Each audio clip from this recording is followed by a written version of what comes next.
नमस्कार, मैं संजीव भारद्वाज विधानसभा के तपोवन धर्मशाला से। आज हमारे साथ नूरपुर के लोकप्रिय विधायक रणवीर सिंह निक्का जी हमारे साथ मौजूद हैं।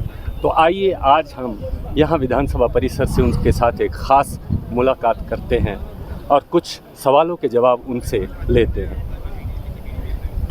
सर, रोज़ाना हिमाचल में आपका स्वागत। नमस्कार जी, धन्यवाद जी। सर, पहले हम आपसे ये पूछना चाहते हैं कि अभी तक जो सदन की कार्रवाई हुई है उस पर आपकी क्या टिप्पणी है? क्या आप उससे संतुष्ट हैं? मैं आपके चैनल के माध्यम से ये कहना चाहता हूँ कि बहुत सा बजट एक सेशन जब आता है, हमारा शीतकालीन सत्र है धर्मशाला में, बहुत सा खर्चा इसके ऊपर आता है, मगर जिन मुख्य बिंदुओं के ऊपर सरकार को जवाब देना चाहिए, सरकार को कानून बनाने चाहिए, इस बार का शीतकालीन सत्र जो है थोड़ा नरम रहा। कारण ये है कि जिन बातों का सवाल विपक्ष करता है, सत्ता पक्ष उसका सही से आंसर नहीं देता है। जो क्वेश्चन लगाए जाते हैं उसमें बार बार ये कहा जाता है कि सूचना एकत्रित की जा रही है।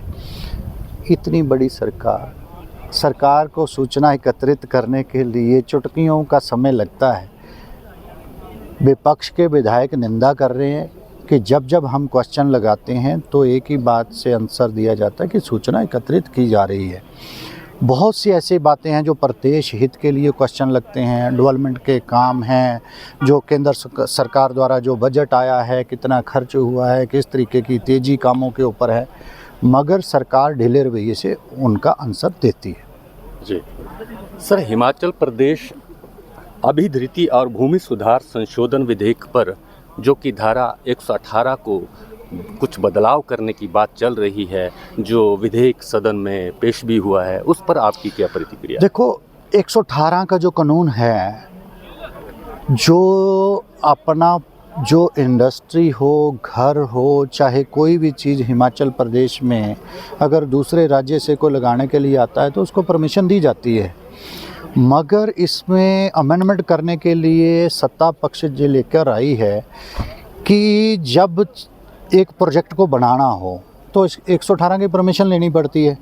जब उसको सेल करना हो किसी दूसरे व्यक्ति को, या कोई इंडस्ट्रियलिस्ट आता है, या कोई अन्य जो लोग आते हैं, तो उसको सेल करने के लिए भी परमिशन लेकर ही सेल किया जाता था। मगर अब सुनने में आ रहा है कि उसमें अमेंडमेंट करने जा रहे हैं कि सेल करने के लिए उसकी परमिशन नहीं लेनी होगी, ऐसा सुनने में आया है। मगर सेल और परचेज करने के लिए एक तो ठीक है, जब कोई इंडस्ट्रियलिस्ट आता है तो सरकार के साथ उसके एग्रीमेंट होते हैं, बात होती है किस किस एग्रीमेंट के ऊपर सरकार की शर्तों को वो मानता है। मगर सेल करने के लिए जब सेल करने वाला व्यक्ति सेल करके चला ही जाएगा तो जो खरीदने वाला है उसके ऊपर किस तरह की स्टिकनेस होगी। 118 की परमिशन लेकर तभी उसको सेल करने की परमिशन दी जाती थी कि सरकार के कानूनों को वो माने। किस तरह की उस इंडस्ट्री के अंदर, उस बड़े बड़े रिजॉर्ट के अंदर हिमाचलियों को 70% या 80% हमारे नौजवानों को रोज़गार देना, ऐसी ऐसी बातें उसमें लिखित होती हैं। जब किसी भी इंडस्ट्री को उसकी एनओसीज मिलती है, जब पैराशूट दूसरा व्यक्ति आएगा तो उसको कहने को होगा कि यार ये तो मैंने आपके साथ एग्रीमेंट किया ही नहीं है, ये तो पहले व्यक्ति ने किया है। ऐसी बातें हैं। जी सर, सरकार का ये भी आरोप है कि जो विपक्ष है वो बहानेबाजी और ड्रामेबाजी करके सदन को बाधित कर रहा है। ऐसा बिल्कुल नहीं होता। हिमाचल प्रदेश के लोगों ने मैंडेट दिया है कांग्रेस को, 3 साल से सरकार चला रहे हैं।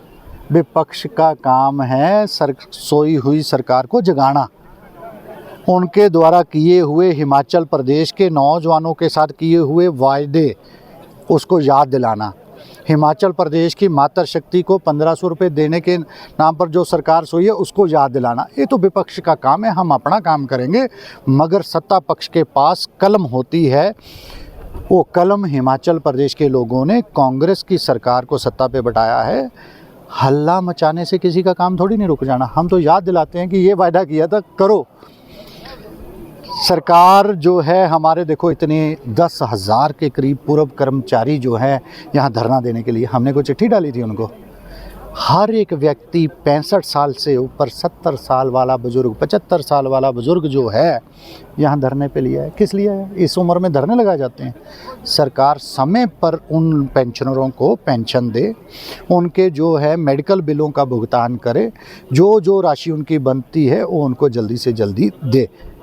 आ रहे हैं, क्या विपक्ष इस बात से संतुष्ट है? क्या उनके जो सरकार की तरफ से जवाब आ रहे हैं, क्या उससे विपक्ष संतुष्ट है? मैंने पहले तो बोला है कि जो प्रश्न लगाए जाते हैं, सूचना एकत्रित की जा रही है, इतनी बातों के ऊपर उस बात को टाल दिया जाता है। बड़ी ज़रूरी जो है जानकारी जो विपक्ष को चाहिए होती है, क्योंकि उनकी सरकार जब हमारी सरकार की थी उस दौरान किन किन प्रोजेक्टों की स्वीकृति हुई, वो कहाँ पहुँचे, वो धरातल पर कितना काम हुआ, तो सरकार उसका जवाब देने में थोड़ी कतराती है। सरकार का ये भी कहना है कि अभी जो है 3-4 महीने आर्थिक संकट चल रहा है, जिसकी वजह से कर्मचारियों के वेतन भी रुक रहे हैं। कहने की है, भगवान के बाद सरकार दूसरा रूप है। 3 साल का समय हो गया, 2-4 महीने क्या, 2-4 महीने करते चौथा साल भी निकल जाना। आपके सामने आपने भी यही होना और हमने भी यही होना। सरकार की मंशा होनी चाहिए, जो वायदा किया उस वायदे को निभाए, और लोगों ने जिस तरीके का मैंडेट उनको दिया उस तरीके से सरकार अच्छी भावना से उन लोगों को रिजल्ट भी दे, उनका काम भी करे। सर, अभी सरकार 3 साल के ऊपर जो इनकी उपलब्धियां रही हैं, उनके ऊपर कुछ समारोह करने जा रहे हैं, उस पर आपकी क्या प्रतिक्रिया है? देखो, बात ये है, आपके चैनल के माध्यम से भी बताना चाहता हूँ, जब प्रदेश में सरकार ने आपदा घोषित करी है, फिर मंडी में सबसे ज़्यादा नुकसान हुआ है, आज दिन तक जिन लोगों ने जान गंवाई उनकी डेड बॉडीज़ नहीं मिली है, सरकार ने जश्न के नाम पर जो लेटर निकाली, सदन के अंदर विपक्ष के विधायकों ने, नेता प्रतिपक्ष ने बात भी रखी, ये जश्न किस बात का? एक तरफ से आप आपदा घोषित कर रहे हैं, जो लोग उस त्रासदी में मारे गए उनकी डेड बॉडी नहीं मिली है, और मंडी में उस कार्यक्रम को आप रख रहे हैं, तो अब उनके नाम जो है उसको चेंज करने के लिए सत्ता पक्ष वो कर रही है कि जश्न का नाम देके तो हमने गलती कर ली, अब कुछ नाम भी उसका चेंज कर रहे हैं। ऐसी तो मंशा जो है वो सरकार की है। सर, सरकार का ये भी आरोप है कि केंद्र की तरफ से जो घोषणाएं, जैसे राहत पैकेज वगैरह, ये सारी की सारी बातें छोड़िए। सरकार हिमाचल प्रदेश में कांग्रेस की है, केंद्र के ऊपर आरोप क्यों लगाने? हिमाचल प्रदेश के लोगों ने आपको आशीर्वाद दिया, चलाएं सरकार। धरातल पर जाकर देखो, 80% 90% स्कीमों के ऊपर 70-30 की रेशो, 80-20 की रेशो के ऊपर सेंट्रल गवर्नमेंट अपना जो है, जो हिमाचल प्रदेश की, चाहे शिक्षा के ऊपर लगा लो, चाहे स्वास्थ्य के ऊपर मेडिसिन की बात कर लो, चाहे आयुष्मान भारत कार्ड की कर लो, अनेकों जो है प्रधानमंत्री ग्रामीण सड़क योजना चरण 3-4 की बात कर लो, NHAI के बड़े बड़े प्रोजेक्टों की बात कर लो, ये सेंटर की तो देन है सारी। अब आरोप ठीकरा सेंटर के ऊपर अगर ठीकरा फोड़ना है तो छोड़ दो, यहाँ पर भाजपा के को दे दो।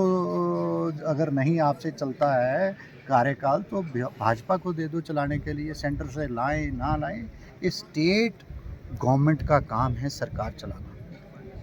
प्रदेश का मुखिया सरकार चलाए। हिमाचल प्रदेश में सोर्स बहुत हैं, उन सोर्सों को इकट्ठा करके अपने लोगों को खुश करें, मैं तो यही कहूँगा। जी सर, एक अंतिम सवाल, जैसा कि काफ़ी दिनों से ज़ोरों शोरों से भाजपा की तैयारियां चल रही हैं, कल के जो विरोध प्रदर्शन है उस पर आपकी क्या प्रतिक्रिया, उस पर क्या मकसद है? देखो, मैं एक बात कहना चाहूँगा, सरकार का 3 वर्ष का कार्यकाल बीत गया, हमारा हिमाचल प्रदेश का युवा आक्रोश में है, नौकरी नहीं मिल पा रही, ओवरेज होते जा रहे हैं। सरकार ने वायदा किया था कि 1 साल में 1 लाख नौकरी, 3 साल का कार्यकाल बीत गया, 3 लाख नौकरी हिमाचल प्रदेश के युवाओं को सरकार ने कहाँ दी? उस आक्रोश के लिए भारी तादाद में युवा यहाँ पर, जो सरकार हमारी शीतकालीन सत्र के लिए यहाँ पर आई है, उनको घेरने के लिए जोरावर स्टेडियम में इकट्ठा हो रहे हैं। और माननीय मुख्यमंत्री जी सामने से देखेंगे कि युवा किस तरह मांग कर रहा है कि जो वायदा आपने किया था उस वायदे को निभाओ। भारी तादाद में मातृशक्ति यहाँ पर आने वाली है। तो सरकार को घेरने का काम, सरकार को याद दिलाने का काम कि 3 साल का समय बीत गया, हमारी युवाओं की जो आपका वायदा है वो पूरा करें। महिलाओं का जो दिया हुआ वायदा उसको पूरा करें। किसान भाइयों के साथ जो किया हुआ वायदा उस वायदे को पूरा करें। उस वायदे को याद दिलाने के लिए कल भारी तादाद में पूरे हिमाचल भर से जो कार्यकर्ता हैं जोरावर स्टेडियम में पहुंचने वाले हैं और सरकार के विरुद्ध रोष प्रकट करेंगे कि जो वायदा सत्ता में आने के लिए हिमाचल प्रदेश की मातृशक्ति युवाओं के साथ किया था वो वायदा मौजूदा सरकार ने नहीं निभाया। बहुत बहुत धन्यवाद सर, आपने हमें समय दिया। ये थे नूरपुर के लोकप्रिय विधायक रणवीर सिंह निक्का जी, जिन्होंने बड़ी बेबाकी से हमारे सवालों का जवाब दिया। आप देख रहे हैं रोज़ाना हिमाचल, आप हमसे जुड़े रहिए। धन्यवाद।